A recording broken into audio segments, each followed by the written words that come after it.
খাদান ভাই মালদাতেই 1 কোটি কামিয়ে নিল। মালদাতে দেবদার ক্রেজ আমাদের মধ্যমগ্রামকেও ছাপিয়ে গেল। What a craze! এটা হচ্ছে দেবদার ক্রেজ। ভিড়টা দেখো ভাই, ওই সামনে বিল্ডিং থেকে যদি কেউ দেবদাকে দেখতে যায় সে কি দেখতে পারবে? What a craze! আমি ফেসবুকে স্টোরি দিয়েছি, হোয়াটসঅ্যাপে স্টোরি দিয়েছি যে দেবদা ছোট মাঠে কেন আসছো, আরও বড় কোনো মাঠে আসো। এখানেই খাদান ভাই ব্লকবাস্টার। খাদান সারা বাংলা কাঁপাচ্ছে প্রমোশনেই। সিনেমাটা এলে কোন লেভেলের কাঁপাবে শুধু ধারণা করো। তা আমরা একটু ভিডিও ক্লিপিংস দেখে নিই দেবদার মালদাতে। দেবদার বক্তব্য একটু শুনি, তারপরে আবার আমি বক্তব্য রাখবো। Thank you so much, thank you এতটা ভালোবাসা দেওয়ার জন্য। Thank you so much. এই সিনেমা নিয়ে প্রথম এরকম ট্যুর হচ্ছে বাংলায়। আমরা প্রথমে যখন প্ল্যান করছিলাম 1 মাস আগে যে ক্রেজটা দেখো দেবদার, জাস্ট ক্রেজ। সবসময় কলকাতায় বসেই কলকাতাতেই এটাই হচ্ছে আমাদের বাংলা সুপারস্টার, একেই বলে ক্রেজ। দেব ফ্যান হিসেবে গর্বিত আমি, কলকাতায় বসে নয় আমাদের বলতে পারি আমি দেবদার ফ্যান।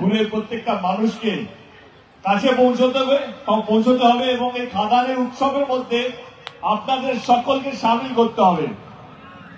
অনেকেই বলছে আমরা যেখানে যাচ্ছি হয়তো সেখানে সিনেমা হল নেই, কিন্তু আমি একটা কথা বলতে চাই আপনাদের সবাইকে, সিনেমা হল নেই মানে সিনেমা হল হবে না এটা আমি বিশ্বাস করি না।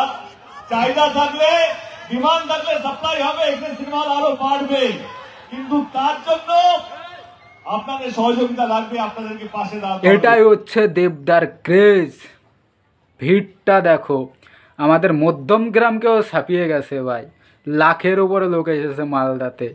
সারা মালদার লোক হয়তো ওইখানে চলে এসেছে, তাই এত লোকের কানে এখন খাদান খাদান বাজছে।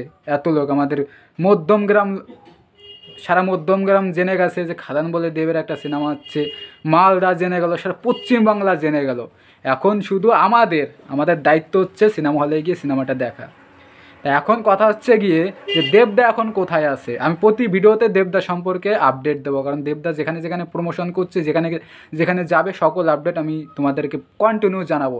তাই এখন দেবদা মালদার এইখানে শেষ, মঞ্চ শেষ, প্রমোশন শেষ। মালদা থেকে এখন সন্ধ্যা নাগাদ রায়গঞ্জ যাবে। হ্যাঁ, দেবদা রায়গঞ্জের উদ্দেশ্যে পাড়ি দিয়েছে।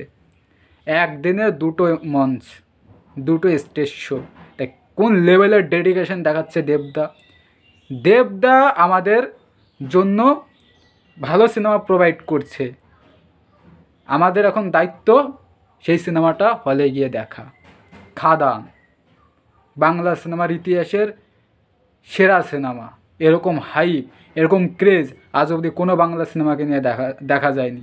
সে 90 দশকেও দেখা যায়নি। 90 দশকে মানুষ হলে গিয়ে সিনেমা দেখেছে, মানে ওই দেবদার টাইমে 10-12 সালে দেখেছে। বাট এই যে খাদান নিয়ে যে ক্রেজটা, ঠিক আছে, সারা বেঙ্গল ট্যুর দেবদার সারা বাংলায় যাচ্ছে, খাদান রব উঠে গেছে, এইরকমভাবে আমি দেখিনি। আমি তো কী বলবো, ছোটোবেলায় তো আমি অতটা বুঝতাম না, বাট আমি যবে থেকে ইউটিউব করি বা যবে থেকে বুঝতে শুরু করেছি, এই লেভেলের ক্রেজ ভাই আমি দেখিনি কোনো সিনেমা নিয়ে। শুধু আমাদের দায়িত্ব হলে গিয়ে সিনেমাটা দেখা। তা দেবদা রায়গঞ্জের জন্য পাড়ি দিয়েছে, ঠিক আছে। দেখা যাক রায়গঞ্জে কেমন ভিড় হয়। তা রায়গঞ্জ থেকে কে দেখছো এই ভিডিওটা প্লিজ কমেন্টে জানাও, এবং মালদা থেকে কে দেবদাকে সামনে থেকে দেখতে পারলে, কেমন এনজয় করলে সেটাও জানিও, ঠিক আছে। তা খুব শীঘ্রই আবার নতুন কোনো ভিডিওতে দেখা হচ্ছে। বাই।